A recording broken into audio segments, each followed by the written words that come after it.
Lovely mommies, welcome back to my channel happy preggy mommy. So आज हम pregnancy week 23 and 24 discuss करने वाले हैं, जो कि है the other half of the 6th month. पिछले वीडियो में मैंने 6th मंथ के पहला हाफ डिस्कस कर चुकी हूँ, जो कि है 21 एंड 22 वीक्स। अब मैं सेकेंड हाफ डिस्कस करूँगी 23 एंड 24। पहला हाफ अगर आप लोगों ने देखा नहीं तो ज़रूर देख लीजिएगा। इन दोनों हफ्ते में क्या क्या चेंजेस एंड डेवलपमेंट आते हैं, बच्चे के अंदर न्यू ग्रोथ क्या क्या होता है, क्या क्या न्यू चीज़ें बच्चे सीखते हैं, उसके साथ साथ मम्मी के अंदर क्या क्या चेंजेस डेवलपमेंट होता है, न्यू क्या क्या सिम्टम्स आ रहे होते हैं, सब कुछ इसी वीडियो में मैं डिस्कस करूँगी। और उसके साथ साथ एज़ यूजुअल कुछ टिप्स भी दूंगी, जिससे आपके जो प्रेगनेंसी है बहुत ही अच्छे से गुजरे। 6th मंथ यानी कि the last month of second trimester, इसके बाद शुरू हो जाएगा आपका थर्ड ट्राइमेस्टर, जो कि बहुत ही हेक्टिक होता है। प्रेगनेंसी में बोला जाता है जैसे प्रेगनेंसी की शुरुआत यानी कि पहले के 3 महीने बहुत ही ज़्यादा रिस्की होता है, डरावना होता है, बहुत एहतियात के साथ चलना पड़ता है। ठीक उसी तरीके से प्रेगनेंसी के जो लास्ट 3 महीना होता है यानी कि जो थर्ड ट्राइमेस्टर होता है वो भी बहुत ही रिस्की होता है, बहुत डिफ़िकल्ट होता है, even more than first trimester. तो क्या क्या चीज़ आपको दिमाग में रख के थर्ड ट्राइमेस्टर में एंटर करना है, प्रेपरेशन जो लेनी होती है वो यही second half of 6th month में लेनी होती है।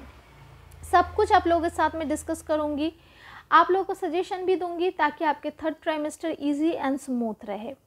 तो स्टार्ट करते हैं वीडियो। और अगर आप पहली बार हमारे चैनल पे आए हैं तो ज़रूर चैनल को लाइक करना, शेयर करना एंड सब्सक्राइब करना। So without any ado let's get started with the video. सबसे पहले आते हैं बेबी के हाइट के बारे में। बेबी अभी 28 से लेके 33 सेंटीमीटर तक हो गया है। और उसके वेट के बारे में अगर हम बात करेंगे तो यही सेकेंड ट्राइमेस्टर के लास्ट मंथ में आके बेबी का वेट कम से कम 450 से लेके 650 ग्राम तक हो चुका है ऑलरेडी। इस मंथ में बेबी के जो फैट डिपोजिशन के प्रोसीड्योर है वो बहुत ही अच्छे से शुरू हो जाता है। पहले के ट्राइमेस्टर में बेबी के फैट डिपोजिशन नहीं होता है, थोड़ा थोड़ा करके बेबी के ऑर्गन्स का डेवलपमेंट होता है, ग्रोथ होता है, ऑर्गन्स आते हैं बॉडी में। और सेकेंड ट्राइमेस्टर में क्या होता है, उसी ऑर्गन्स का धीरे धीरे डेवलपमेंट होता है, न्यू चीज़ें भी आते हैं, जैसे कि टंग में टेस्ट बर्ड आ जाते हैं, स्किन के ऊपर रिंकल्स आते हैं, फिंगरप्रिंट्स आते हैं, हेयर फॉलिकल्स आते हैं। तो ये सब डेवलपमेंट अभी हो चुका है। मेन जो डेवलपमेंट अभी इस टाइम में होगा वो है फैट डिपोजिशन होगा, यानी कि बच्चा कितना तंदुरुस्त बनेगा, कितना फैटी होगा, कितना हेल्दी होगा, वेट कितना बढ़ेगा, वो इसी मंथ से डिसीजन लेना स्टार्ट कर देते हैं आपका बॉडी। तो बहुत ही ज़्यादा एहतियात के साथ आपको बैलेंस डाइट लेना है अगर आप एक हेल्दी बेबी चाहते हैं। तो कई बार मम्मियाँ डिस्ट्रेस हो जाते हैं इस बात को लेकर कि इसका बेबी तो बहुत ही अच्छा हेल्दी पैदा हुआ है, मेरे बेबी का वेट इतना कम है, इतना पतला है, ऐसा क्यों है। ये इसीलिए होता है अगर आप बैलेंस डाइट नहीं लेते, आप बहुत ही ज़्यादा खा रहे हैं बट वेट गेन करने के लिए जो स्पेशल खाना चाहिए वो आप लोग नहीं लेते हैं। पिछले वीडियो में मैं डिस्कस कर चुकी हूँ कि वेट गेन करने के लिए क्या क्या खाना चाहिए, ज़रूर वीडियो को देख लेना, लिंक मैं नीचे डिस्क्रिप्शन बॉक्स में ज़रूर दे दूँगी। उसके साथ साथ बच्चे के स्किन के ऊपर जो रिंकल होता है, यानी कि बच्चा धीरे धीरे जब स्किन को गैदर करता है, स्किन आता है बच्चे के हड्डियों के ऊपर, उसमें रिंकल होता है क्योंकि वो पानी के अंदर होता है, एमनोटिक फ्लूइड के अंदर।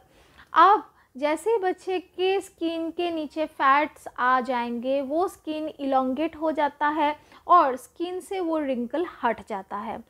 उसके साथ साथ स्किन का कलर होता है वाइट। वैसे तो स्किन के ऊपर एक चीज़ी लेयर होता है बच्चे के, जो बच्चों को एमनोटिक फ्लूइड से बचाता है, उसके स्किन को बचाता है। तो वैसे तो एक चीज़ी लेयर जब तक ना बेबी डिलीवर होता है तब तक बेबी के स्किन के ऊपर रहता है, बट बेबी का स्किन अब तक था बिल्कुल वाइट, कोई कलर फॉर्मेशन नहीं था। बट प्रेगनेंसी के ये जो 6th मंथ के एंड है, यहाँ से बेबी का जो मेलानिन है वो डेवलप करना स्टार्ट कर देता है, यानी कि बेबी के स्किन कलर अभी पिंकिश होना स्टार्ट करेगा, रेडिश होना स्टार्ट करेगा। उसके साथ साथ बेबी के जो हेयर फॉलिकल्स अभी तक ग्रो हो चुका था, यानी कि स्किन के ऊपर छोटे छोटे होल बना हुआ था जहाँ से हेयर्स आने वाले थे, वहाँ से हेयर आना स्टार्ट हो गया है। इवन सुन के आप विश्वास नहीं करेंगे, बेबी के स्किन के ऊपर जो सेल है, सेल का भी डेवलपमेंट होना शुरू हो गया है। यानी कि जैसे हम देखते हैं विंटर के टाइम हमारा जो स्किन है वो स्किन उतरता है, यानी कि ड्राई हो जाता है, और जैसे जैसे गर्मी आता है स्किन में शाइन आ जाता है, पसीना आता है। बच्चा जब पेट के अंदर होता है उसका जो स्किन होता है वो उतरता है डिलीवर होने के बाद, ये सब तो आप लोगों को पता ही है। तो ये जो सेल है ये बेबी के स्किन के ऊपर अभी तक डेवलप नहीं हुआ था, अभी 6 मंथ के एंड में जाके वो सेल का भी डेवलपमेंट होना शुरू हो गया है। नेक्स्ट जो डेवलपमेंट बच्चे के अंदर होता है वो है वोकल कॉर्ड का। वोकल कॉर्ड का देखो डेवलपमेंट पूरी तरीके से हो चुका है। अभी अगर बच्चा डिलीवर हो जाता है 7th मंथ में, यानी कि 6th मंथ क्रॉस करने के बाद, तो वो रो सकते हैं, उसके वोकल कॉर्ड से आवाज़ आएगा। बट बच्चा पूरी तरीके से अभी ग्रोथ नहीं लिया है, जैसे कि मैंने बोला है इस टाइम पे बच्चे की स्किन के नीचे फैट डिपोजिशन होता है, ऑर्गन्स के ऊपर फैट्स आते हैं, तो बच्चे ज़्यादातर टाइम प्री मैच्योर डिलीवर करते हैं तो NICU में रखना पड़ता है। जीने का चांस कम हो जाता है क्योंकि ऑक्सीजन सप्लाई अच्छे से बेबी के बॉडी में नहीं जाता है। बट बच्चा अच्छे से रो सकता है, वो डेवलपमेंट पूरे तरीके से हो चुका है।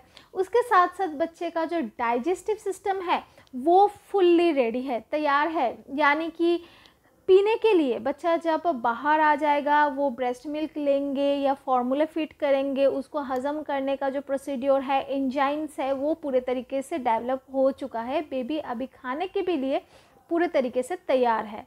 द मोस्ट इम्पॉर्टेंट है किडनी। किडनी भी बहुत अच्छे से काम करना शुरू कर दिया है और प्लेसेंटा भी अपना काम बहुत अच्छे से कर रहा है। देखिए जैसे कि मैंने पहले भी बोला है कि बच्चा एमनोटिक फ्लूइड के अंदर अपने यूरिन पास करता है और उसी यूरिन को पीता है, एंड अगेन उसी यूरिन में वो यूरिन पास करता है। सुनने में अजीब लग सकता है बट ये ही प्रोसीड्योर पेट के अंदर चलता है। मेकोनम बनने का, यानी कि बेबी के जो फर्स्ट पॉटी होता है, स्टूल होता है, वो बनने का भी प्रोसीड्योर स्टार्ट हो गया है। हालांकि बेबी अभी पेट में पॉटी नहीं करता है। कई बार डिलीवरी के टाइम बेबी पॉटी कर देते हैं, तब इमरजेंसी सी सेक्शन करवाना पड़ता है। उसके साथ साथ प्लेसेंटा, जो कि आपके बॉडी से important nutrients and oxygen baby तक सप्लाई करता है, एंड बेबी के बॉडी के अंदर जो भी वेस्ट मटेरियल है वो आपके बॉडी में ट्रांसफ्यूट करते हैं, वो भी अच्छे से डेवलप हो चुका है। तो अच्छे से खाइए, हेल्दी डाइट लीजिए, ज़रूरत पड़े तो ड्राई फ्रूट्स थोड़ा सा ज़्यादा करके खाइए। इस टाइम पे भिगोया हुआ ड्राई फ्रूट्स खाइए, क्योंकि प्रेगनेंसी के टाइम जो भिगोया हुआ ड्राई फ्रूट्स है वो अच्छे से बॉडी में एब्जॉर्ब हो जाता है। घी खाइए, बटर खाइए, और जो डेयरी प्रोडक्ट्स है जिससे हमारे बॉडी का फैट इंक्रीज़ होता है उस टाइप का खाना खाइए। जो इग्नोर करना है वो है पपीता एंड पाइनएप्पल, उसको छोड़कर आप अपने पसंदीदा कुछ भी खाना खा सकते हैं, जिससे बेबी का वेट अच्छे से इंक्रीज़ होगा और जब बेबी पैदा होगा बड़ा ही तंदुरुस्त होगा। ये तो गया बेबी के बारे में सारे डिस्कशन। अब आते हैं आपके बारे में, आपके बॉडी के अंदर क्या क्या न्यू चेंजेस आएगा, मम्मियाँ क्या क्या न्यू सिम्टम्स फेस करेंगे। देखिए प्रेगनेंसी में कई बार हम बोलते हैं, ये वर्ड यूज़ करते हैं, प्रेगनेंसी ग्लो। ये ज़्यादातर टाइम वीमेन में नहीं आता है, किसी किसी को प्रेगनेंसी के टाइम बहुत ही ज़्यादा ग्लो आता है। ऑन द अदर साइड किसी किसी का स्किन बहुत डल हो जाता है। इसके साथ ज़्यादातर टाइम लोग रिलेट करते हैं कि अगर स्किन अच्छा नहीं है तो बेबी बॉय होता है, अगर अच्छा है तो बेबी गर्ल होता है। मैं आपको बता दूं कि मेरी फ्रेंड की स्किन बहुत ही अच्छी थी प्रेगनेंसी के टाइम, उसका भी बेबी बॉय हुआ है, और मेरा स्किन बहुत ख़राब था, स्टिल मेरा बेबी बॉय हुआ है। तो ये सब कुछ नहीं होता है, ये एक टाइप का प्रेगनेंसी हार्मोन होता है, हर किसी के बॉडी में अलग अलग तरीके से ये काम करता है। तो पिगमेंटेशन होना, पिंपल आना, स्किन डार्क हो जाना, ड्राई स्किन हो जाना, रिंकल आना, थोड़ा सा मेलानिन भी डार्क हो जाता है, यानी कि कालापन पड़ जाता है बॉडी में, ये बहुत ही नॉर्मल है। साथ साथ एसिडिटी, गैस और भूख का कम ज़्यादा होना बहुत नॉर्मल है। देखिए बेबी आपके बॉडी में बहुत ज़्यादा ग्रो कर चुका है, जैसे कि मैंने बोला है कि बेबी का अभी जो साइज़ है वो आपके नाभि के 2 उंगली ऊपर आ गया है, यानी कि आपका बेबी बम बहुत ही ज़्यादा बड़ा हो गया है। अभी आपका जो खाना है उसका प्रोसीड्योर स्लो हो गया है, डाइजेशन प्रोसीड्योर जो है वो स्लो हो गया है, क्योंकि आपके पेट के काफ़ी सारा स्पेस ऑलरेडी आपके बच्चे ने ले लिया है। आपके बॉडी में जो प्रोजेस्टेरोन हार्मोन है वो सारी चीज़ों को अभी स्लो कर दिया है। बच्चे के ग्रोथ के लिए आपके बॉडी में जो प्रोसीड्यूर चलता है वो थोड़ा स्लो हो गया है। इसी के कारण आपके जो डाइजेस्टिव सिस्टम है वो भी स्लो चल रहा है, खाना लेट हज़म हो रहा है, कई बार हज़म होता भी नहीं है, तो गैस और एसिडिटी बन जाता है। ऊपर से एक और भी प्रॉब्लम है, वो है स्लीपलेसनेस। रात को बार बार यूरिन आता है, बाथरूम जाना पड़ता है, जिसके कारण भी खाना अच्छे से हज़म नहीं होता है। इस टाइम पे मूड स्विंग बहुत ज़्यादा होता है क्योंकि क्यूरियोसिटी और एंग्जाइटी बहुत ज़्यादा हो जाता है। बच्चा ठीक है कि नहीं, पेट के अंदर अच्छे से ग्रो कर रहा है कि नहीं, वेट क्या हुआ है, लड़का है कि लड़की है, काफ़ी सारे कन्फ्यूजन दिमाग में चल रहा होता है। आसपास के लोग भी काफ़ी सारे इन्फॉर्मेशन देते रहते हैं, काफ़ी सारे टिप्स देते रहते हैं, ये करो वो करो, तो एंग्जाइटी भी बढ़ जाता है। उसके साथ साथ जो डायफ्राम है, यानी कि आपके जो स्टोमक के ऊपर जो लंग्स वाला एरिया है, डायफ्राम है, उसमें जगह कम हो जाता है। यानी कि ये अगर आपका डायफ्राम है और नीचे आपका पेट है, तो बच्चा पेट के अंदर बड़ा होता है, तो इस जगह पे, ये ऊपर वाले जगह पे चाप आता है, स्ट्रेस आता है, जिसके कारण सांस लेने में दिक्कत होता है। कई बार आप कंटिन्यूअसली बात करने से थक जाते हो, थोड़ा सा चलने पे थक जाते हो, ज़्यादा अगर किसी के साथ लड़ाई कर लिया तो गुस्सा आ जाता है, थोड़ा सा आप छत पे वॉक कर रहे हो तो आसानी से आप टायर्ड हो रहे हो। ये इसके कारण होता है क्योंकि आपके बॉडी में जो ऑक्सीजन है, ऑक्सीजन की कमी हो गया है। यही ऑक्सीजन आपके बेबी आपके अंदर से ले रहा है प्लेसेंटा के थ्रू से, और उसके साथ साथ अभी आपके हार्ट को, आपके लंग्स को बहुत ही कम स्पेस मिल रहा है पेट के अंदर, जिसके लिए ऑक्सीजन की कमी होने की वजह से चक्कर आना, सर्कुलेटरी प्रॉब्लम आना, ब्लैकआउट आना, ये सब बहुत नॉर्मल है। जैसे कि मैंने बोला है, यूरिनेशन का प्रॉब्लम बहुत ज़्यादा हो जाता है इस टाइम पे, क्योंकि बच्चा अभी यूट्रस के ऊपर बहुत ही ज़्यादा प्रेशर डालता है। नीचे ब्लडर होता है, ब्लडर के ऊपर भी बहुत ज़्यादा प्रेशर आता है, इसीलिए बार बार यूरिनेट करने का अर्ज होता है।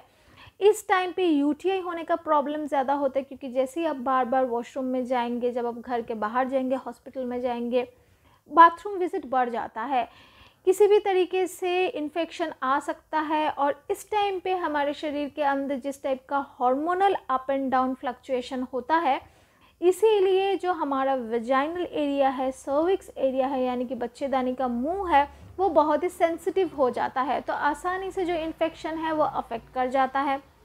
इसीलिए थोड़ा सा ट्राई कीजिए पी सेफ यूज़ करने का, टॉयलेट स्प्रे यूज़ करने का, कोकोनट वाटर ज़्यादा पीने का, उससे आपके जो इन्फेक्शन है उसका रेट थोड़ा कम हो जाता है। इसके साथ साथ आप सोडा पी सकते हैं, थोड़ा ज़्यादा करके दूध पी सकते हैं, कर्ड खा सकते हैं, इससे भी इन्फेक्शन थोड़ा कम आता है बॉडी में। अगर आपको यूरिन में किसी भी तरीके का समस्या है, यानी कि रेडनेस है, स्वोलनेस है, इचीनेस है, पेन है, तो तुरंत आप अपने गायनेकोलॉजिस्ट के साथ कंसल्ट कीजिए। कई बार मैंने ये औरतों को बोलते हुए सुने हैं कि ये तो बहुत ही नॉर्मल वाली बात है प्रेगनेंसी में यूटीआई होना, बट यकीन मानिए इसके लिए आपके प्रीमैच्योर डिलीवरी हो सकता है।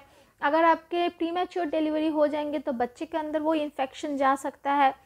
अगर आपके नॉर्मल डिलीवरी का चांस है तो भी बच्चे के मुंह से, नाक से ये इन्फेक्शन अंदर जाके सेप्सिस होने का चांस हो जाता है, और अगर सेप्सिस हो जाता है तो एंटीबायोटिक चलता है, बच्चे का जीने का जो रेट है वो कम हो जाता है। इस टाइम पे बेबी बम्प का डेवलपमेंट होता है, आप समझ रहे हो, बच्चे के अंदर फैट डिपोजिशन होता है। बहुत ज़्यादा हाई प्रोटीन डाइट लेने की ज़रूरत है। फ़िश खाइए आप, अगर आप फ़िश नहीं खाते हैं तो ओमेगा जो फैटी एसिड है, फ़िश ऑयल होता है उसमें, वो ले सकते हैं। हाई प्रोटीन डाइट लीजिए। उसके साथ साथ बटर, घी, जैसे कि मैंने बोला है, वो लीजिए। मैग्नीशियम रिच फूड खाइए, जिसमें बनाना बहुत ही ज़्यादा इम्पॉर्टेंट है। इससे आपका जो बेबी है वो भी हेल्दी रहेगा और आपके बॉडी का जो इम्यूनिटी सिस्टम है वो भी अच्छा रहेगा। So I hope that week 23 and 24, यानी कि the last half of 6th month में क्या क्या चेंजेस आते हैं, डेवलपमेंट होता है, न्यू चीज़ें हमको दिखने को मिलता है, और साथ के साथ कौन कौन सा चीज़ दिमाग में रखना पड़ता है, ये सब मैंने क्लियरली आप लोगों के साथ डिस्कस कर दिया और समझा दिया। फिर भी अगर कोई कन्फ्यूजन है नीचे कमेंट सेक्शन में ज़रूर पूछिएगा, मैं ट्राई करूँगी उसका जवाब तुरंत देने का। मिलते हैं नेक्स्ट वीडियो पे नेक्स्ट किसी इंटरेस्टिंग टॉपिक के साथ। टिल देन सारे अच्छे से रहिएगा। Happy pregnancy.